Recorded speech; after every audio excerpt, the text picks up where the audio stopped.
Você estava falando ali, o Pereira estava falando sobre, você falou da questão do futuro, do que você pensa, o que você projeta, os seus medos estão no presente e o que você projeta estão no futuro.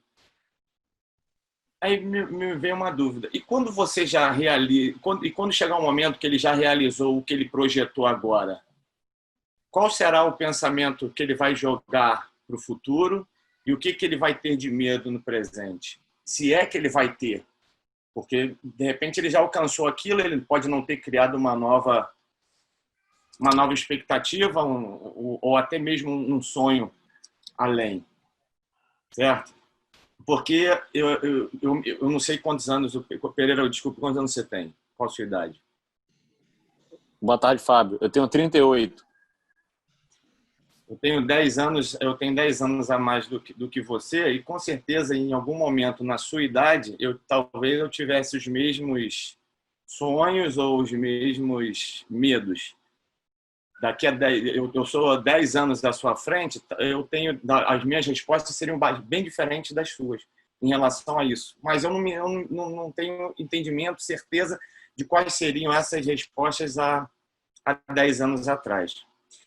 E, Wellington, você falou em relação à frase do Kevin Durant, e eu a palavra não concordo, mas eu não acredito 100% nela, que o esforço vence o talento quando o talento não se esforça, porque existem exceções de pessoas que talvez não se esforçaram, e até sempre brinco com isso, tem pessoas que o cavalo passa arriado uma única vez, e você tem que montar e ir colocando a sela dele durante a caminhada, a cavalgada. E para outros às vezes passa arriado mais de uma vez e o cara deixa passar e esse eu não vou não, vou no próximo, e às vezes ele encontra. Tem vários assim. Há pouco tempo eu participo de um grupo de treinadores e uma vez falamos exatamente sobre essa questão. Eu utilizaria uma versão diferente de que o mundo ama o talento, até porque é muito difícil você conquistar essas coisas, entender, sem o talento. Mas ele reconhece os determinados. Nós temos exemplos, mas sempre vai haver uma exceção. Talvez para a realidade do Durant é uma. Se quem teve a oportunidade de não viveu, mas que assistiu o seriado da Netflix, eu vivi como jovem, eu acompanhei o The Last Dance, eu acompanhei aquela etapa da NBA, e nós temos duas vertentes diferentes em mesma equipe. Né? Por exemplo, do Michael Jordan, talento determinado também. O Scott Pippen, não talentoso, mas determinado. E o Dennis Rodman. Talento quase nulo, mas a determinação o fez um excelente jogador. Então você vê, no mesmo exemplo, são três possibilidades diferentes. Ou eu estou errado nisso? Não, o seu ponto de vista está certo, só que o que acontece? O fim, às vezes, é melhor do que o começo. O que é que acontece? Eu vejo muitos atletas que largaram, tiveram sucesso na sua carreira, né? E, teoricamente, para as pessoas, acreditam que ele não teve tanto esforço, que foi somente o talento. Só que esse talento, ele se desenvolveu. E para ele se desenvolver, você precisou ter algumas atitudes que muitas vezes o cara que é muito esforçado, ele não tem. Sabe o que é? A capacidade de executar. A capacidade de ter a frieza necessária, de colocar em prática, de não sentir o jogo como outros sentiriam. Só que o que é que acontece? Talvez esse atleta que foi muito esforçado e aquele que não foi esforçado, cada um tenha resultados diferentes. Só que um dia esse cara encerrou a carreira com 38 anos.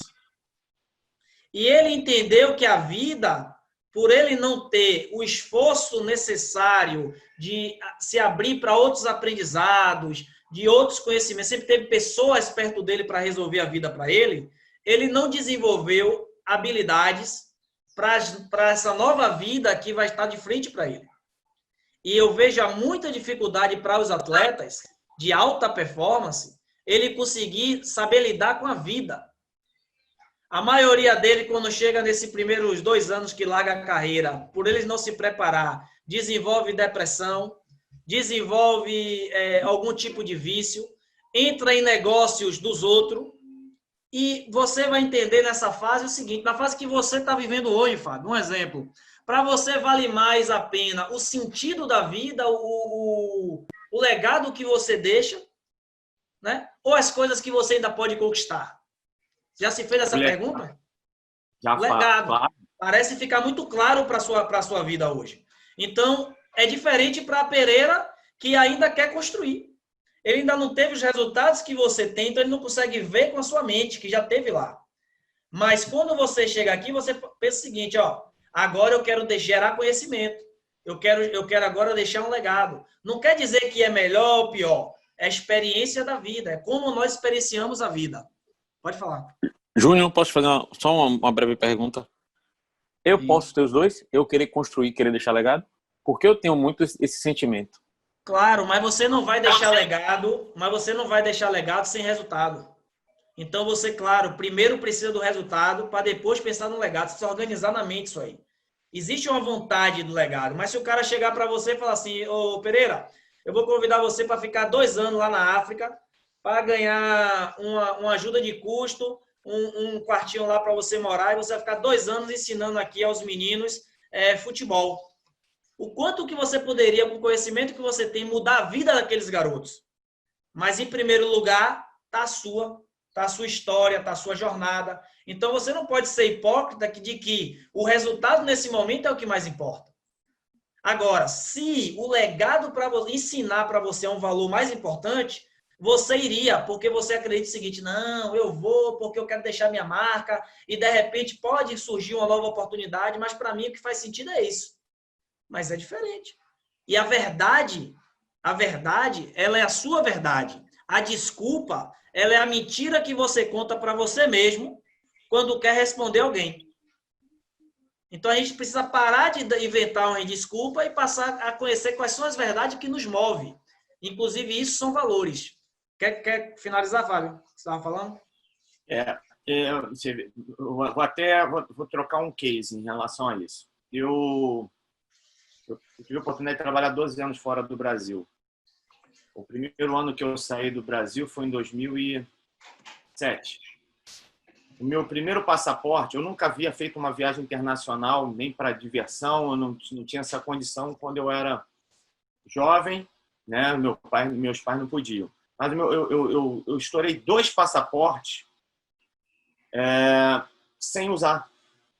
Eu fiz o primeiro, não utilizei, ele deu vencimento, eu fiz o segundo, ele estourou sem utilização, eu fui utilizar na minha terceira renovação. Justamente porque, pelo que o Pereira falou, eu tinha essa ideia, eu tinha esse sonho, eu tinha esse princípio, eu pretendo trabalhar fora. Mas quando eu precisasse, eu preciso estar apto para ela. Eu acredito que isso tudo é fruto do que você tem realmente nas experiências anteriores. Para quem trabalha com base, ainda mais fica bem notório isso. Eu venho de famílias de educadores. Então, eu tive a oportunidade de receber experiências antes que nem todo mundo tem. As minhas primeiras relações sociais são com pessoas que estimulavam esse tipo de propósito, né? Em relação à tomada de decisão, a passar por desafios, como você mesmo falou, que não existe desenvolvimento sem desafios e problemas. E hoje, né, eu tenho um amigo que sempre fala para mim, o sucesso da noite para o dia demora anos e anos de trabalho árduo para acontecer. E todo mundo vê o processo final. E quem trabalha com jovens, como tem várias pessoas aqui, esse é o grande desafio. Até porque a cada vez mais a geração atual é protegida, por isso que as pessoas falam, geração mimada, geração do mimimi. Eu trabalho há 25 anos com futebol, Wellington. Eu conheço poucos atletas que têm o discernimento de fazerem um check-in, de chegarem num hotel e conseguirem entrar no hotel sem depender de mais ninguém, de pegarem um táxi fora do Brasil, estando fora do Brasil, e de não saber o que falar. Eu trabalhei muitos anos no Brasil e eu falava isso para os jovens. Quando eu voltei da Arábia Saudita, eu fui visitar um clube que eu trabalhei e fui com um carro popular novo visitar. E um jogador falou para mim, pô, você está 2 anos fora e está com esse carro? Eu falei, qual é o seu carro? E ele falou, é aquele ali. Eu falei assim, e onde você mora? O problema é que, eu até brincava com ele, eu falei, você ainda é da geração que tem carro, mas não tem carteira, que tem filho, mas não é casado, e que tem um carrão e não tem um lugar para morar adequado, do jeito que o seu carro lhe condiz. Agora, a gente fica pensando nisso como se fosse um exemplo, porque eu sou exemplo. Não, eu tive a possibilidade de ter essa informação antes. E os atletas jovens de hoje, nem todos vêm dessa primeira relação. Eu tenho um sobrinho que é atleta de futebol e está nos Estados Unidos. Tem 22 anos de idade. Quando surgiu a onda do fone de ouvido, da gola levantada, do boné para trás, eu em cima dele, porque o meu irmão, como eu trabalho com futebol, me permite essa aproximação. E a primeira, eu falei, olha, isso. Ele falou para mim, a aberração dele foi, sabe qual é? Tio, você conhece os meus pais? Putz, é sensacional. Tipo, você sabe que tipo de desenvolvimento de caráter de modelo de caráter eu fui formado. E nem sempre, infelizmente, num grupo de jovens, você vai ter essa constância, essa coerência. Vocês vão lidar com atletas em diferentes níveis, formações, e o grande detalhe é o quanto aquele período pequeno de tempo que vocês vão ter com ele, o que vocês vão conseguir estimulá-los, né, a tomar as melhores decisões, não só no jogo, mas na vida. E o esporte é fascinante por causa disso. O que ele te ensina do ganhar e perder, da frustração, da vitória, dos ápices a todo momento.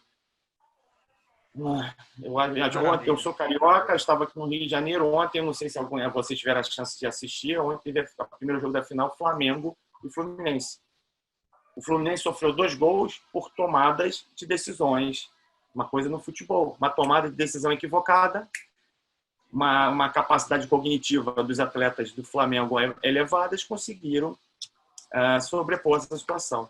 A gente leva o tempo inteiro, a gestão da nossa carreira, da nossa vida, vai por tomada de decisões. O tempo todo.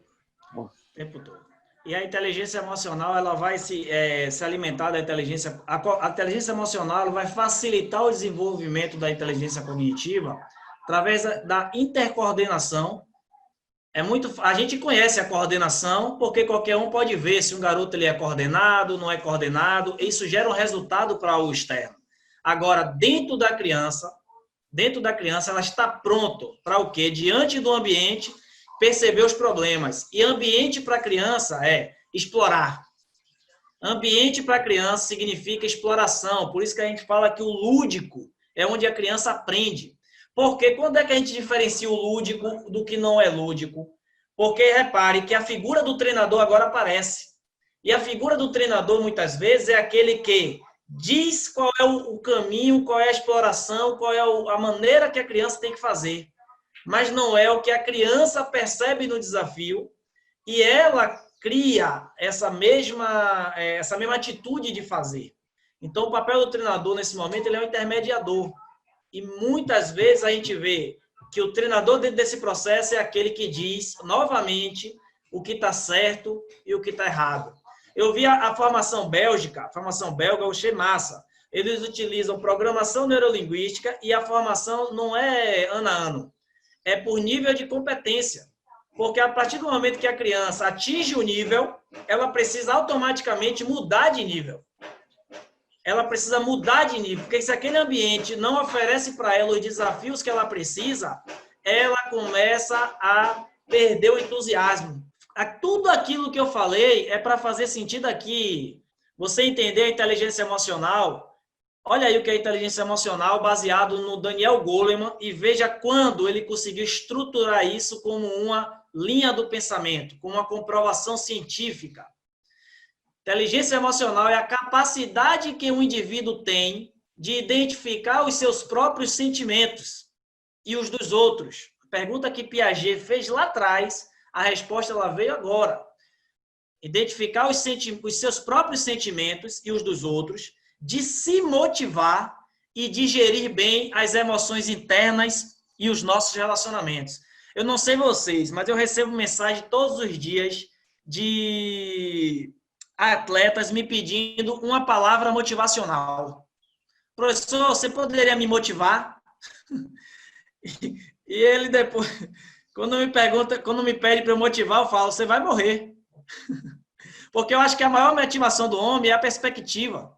É que se ele deixar de fazer o que ele tem que fazer agora, para depois, ele nunca vai viver o extraordinário da vida. Porque a vida, ela acontece agora, não é no depois. Se você acha que você só vai ser feliz quando você tiver, ou quando você começar a fazer, é porque você não descobriu o ser. É porque, de fato, você não descobriu quais são os seus valores. O que é importante para você? Porque você pode fazer hoje a sua jornada melhor do que ontem, tá? E as emoções nada mais é o seguinte, aquilo que vai te sinalizar quando você está bem ou quando você não está bem. Porque é a forma que a gente vai sentir, que a gente vai decodificar ela. Um indivíduo emocionalmente inteligente é aquele que consegue identificar as suas emoções com mais facilidade e as potencializam. Ou seja, não é aquele que sabe o que precisa fazer, mas é aquele que faz o que precisa ser feito. Eu costumo falar nos meus treinamentos o seguinte, toda vez que você não faz o que precisa ser feito, alguém paga.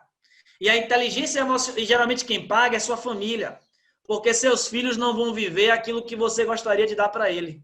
Por quê? Porque você não fez o que precisava ser feito. Então, os pilares da inteligência emocional, eles são habilidades.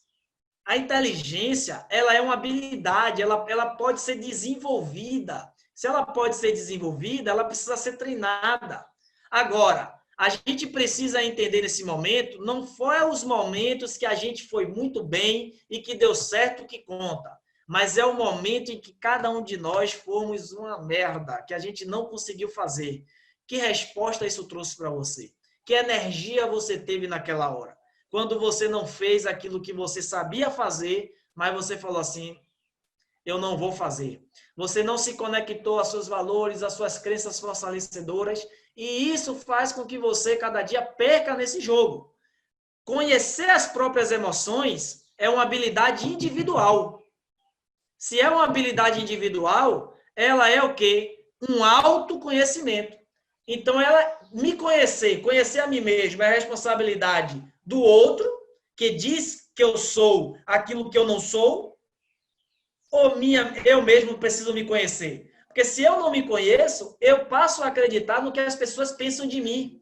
E aí eu crio um falso eu, um eu artístico, né?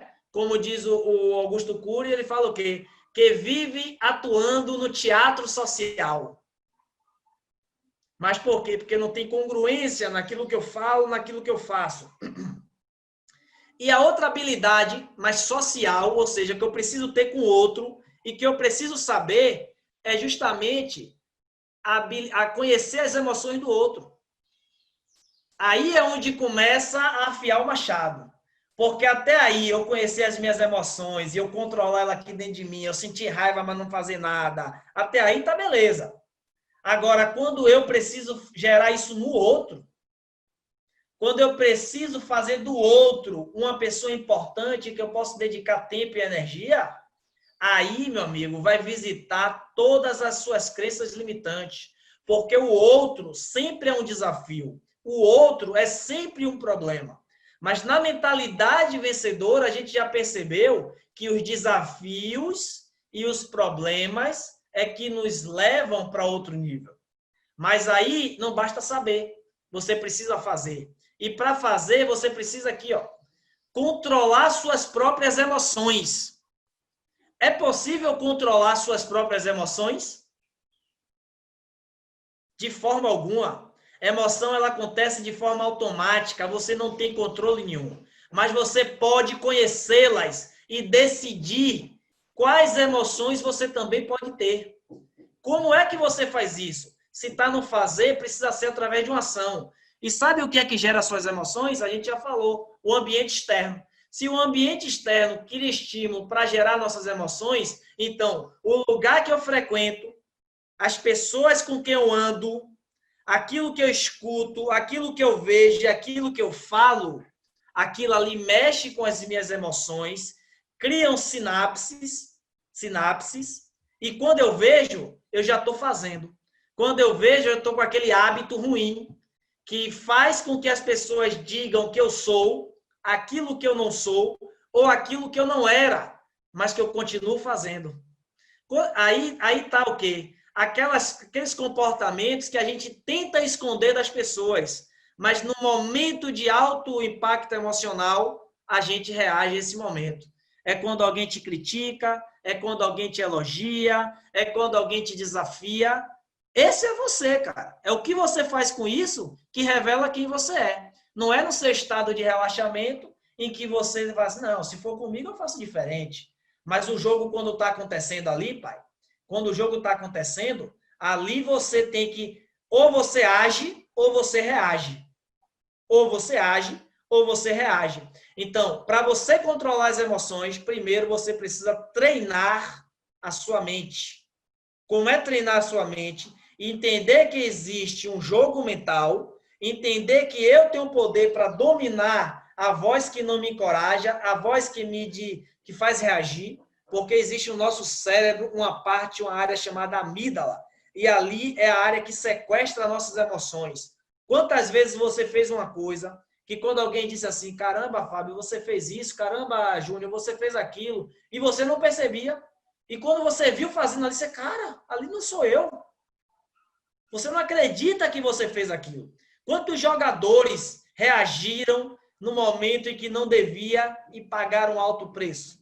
Quantos treinadores? Quantas pessoas? Então, tá aqui, na autogestão. Mas primeiro é o quê? Conhecer as minhas emoções e acreditar de que eu tenho capacidade de dominá-la. Inclusive, eu posso escolher os meus sentimentos. Mas eu não posso escolher os meus sentimentos no momento que eu estou emocionado.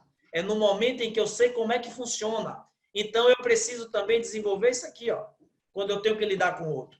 Se eu sei lidar comigo mesmo, aí eu posso lidar com as pessoas. Porque as pessoas que não sabem lidar com as suas emoções, elas vão nos ferir, elas vão nos trair, e eu preciso me controlar porque se trata de mim. A minha opinião sobre a pessoa, seja ela qual for, não se trata dela, se trata da minha percepção sobre ela. E se trata da minha percepção sobre ela, eu posso estar errado. E para eu mostrar interesse, porque a atitude da empatia é você se relacionar. Você não pode dizer que gosta de pessoas, que você ama pessoas, que você tem propósito na sua vida, que você quer deixar legado, se você não gosta das pessoas. Se as pessoas, ao passar pela sua vida, elas não mudam, elas não faz sentido algum, elas saem normal. Aí você não tem uma sensação de legado. Ah, Wellington, mas eu preciso me motivar porque os dias são maus, só enquanto pessoa traíra. Tem muita gente que pensa assim e que leva a vida desse jeito. Ah, não posso confiar em treinador não, porque todo treinador é isso. Ah, não posso confiar no meu chefe não, porque todo chefe é aquilo. Todo pai é isso. E a gente impede de ter as relações e as chaves dos lugares que nós queremos ir estão nas mãos das pessoas que vamos nos relacionar. E toda vez que você evita um relacionamento, você evita também uma oportunidade. Você evita um relacionamento por quê? Porque você pensa que é um problema. Você evita um relacionamento por quê? Porque você acredita que é um desafio. Mas toda vez que você evita desafios e problemas, você evita também oportunidades. É complexo? Pessoas? É complexa. Mas se você tem capacidade de se sentir e de fazer coisas que até mesmo você duvida, acredite que o outro vai fazer. Mas o dono do jogo é aquele que, ó, se automotiva. E treinamento mental é automotivação. Não é uma motivação que vem de fora para dentro, mas é uma motivação que vem de dentro para fora. Aquele que sabe quem é, aquele que sabe o que faz e aquele que sabe por que faz. Porque, imagine, chega um estágio da vida que não é mais fazer. Você se pergunta, por que vou fazer isso, cara? Vale a pena ficar longe da família tanto tempo? Eu acho que não. Você desacelera um pouco a vida. Mas os novinhos estão acelerados, eles não se fazem essa pergunta. Mas você precisa saber. Se você não sabe para onde está indo, não sabe o que quer, e não sabe o que fazer, e não sabe por que fazer, você fica que nem aquele barquinho na maré, né? Deixa o vento me levar. E só quem ganhou a vida deixando a vida levar foi quem? Zeca Pagodinho, né? Ele que canta aquela música, deixa a vida me levar, vida leva. E aí eu já vi muita gente falando o seguinte, não, eu não estou muito preocupado com o meu futuro, não. Eu estou preocupado com o presente. Cara, talvez vocês... Eu não estou entendendo errado, a resposta não está colocada da maneira certa. Todo mundo quer ir para algum lugar. Todo mundo deseja algo grande. Agora, a resposta é, você se contenta com o que você tem ou você se contenta com o que você tem, mas está criando energia para chegar onde você quer? Porque tem pessoas que se contentam com o que tem e se acomodam. Entram na zona de conforto, mas tem pessoas que não, que elas se desafiam, que elas buscam esses problemas para poder desenvolver novas habilidades. O sucesso ele é treinável, a habilidade é treinável, as emoções elas são treináveis. Tá? E tudo vai começar através do autoconhecimento. Vocês conhecem a experiência do macaco? A experiência dos 5 macacos? Conhece essa história? Um grupo de cientistas pegaram 5 macacos e colocaram dentro da jaula. E lá tinha uma escada, e nessa escada acima tinha um cacho de bananas. Bananas maduras. Largou 5 macacos ali, naturalmente, o que é que o macaco vai fazer? Vai lá para pegar a banana. Aí o primeiro macaco, quando foi, o que é que aconteceu? Quando ele foi pegar a banana, os outros que estavam esperando receberam um jato d'água. Aí o macaco olhou assim, não gostou não. Foi lá, pegou o que estava na escada, deu um bocado de porrada para ele ficar quieto. E o outro pegou, foi também. Quando foi, o outro tomava jato d'água. E assim sucessivamente. Os macacos não deixavam ninguém subir a escada, porque eles entendiam que quem quisesse subir a escada levava jato d'água. E eles começaram a bater naqueles que estavam indo. Até que o quê? Ninguém ia. Todo mundo ficou condicionado a ficar ali quietinho, olhando a banana e imaginando, aquilo ali não é para mim. Aí o que foi que os cientistas fizeram? Pegaram macacos que não estavam naquela experiência e substituiu. Pegou um macaco e substituiu por outro. E aí aquele macaco que nunca passou por aquilo na vida, né? Que não tinha nem tomado porrada, nem tinha tomado jato d'água, primeira coisa que ele viu, quando ele viu a banana, ele nem questionou por que ninguém tinha pego a banana. Ele foi gaiato, foi logo, vou lá pegar a banana. Quando ele subiu, os outros macacos pegaram o macaco, deram-lhe porrada, e o macaco, sem entender nada, ficou lá quietinho. Observe que dessa vez não teve jato d'água, mas os macacos condicionados foram lá e deram porrada nele, dizendo, rapaz, aqui é para ficar quieto, rapaz, não pode pegar banana. E aí ele tirava um e colocava um outro macaco que não estava de experiência. E aí quando aquele macaco ia, tomava porrada. Até que os 5 macacos que nunca tomaram jato d'água, estava lá na experiência, nenhum deles subiam mais para poder pegar a banana. Qual é a resposta deles para isso? Se você fosse perguntar àqueles macacos, o que é que eles te diriam? Talvez eles te dissessem, cara, não sei, sempre foi desse jeito. Sempre foi assim, por que eu vou fazer diferente? Então aí gera uma grande reflexão. Talvez a gente ache que por ser assim até hoje, precisa continuar a ser desse jeito. Mas talvez você possa ser aquele que ouse fazer diferente. Ou pelo menos que acredite que as pessoas que passarão pela sua vida, elas vão ter a oportunidade de se conectar com você e sair pessoas diferentes.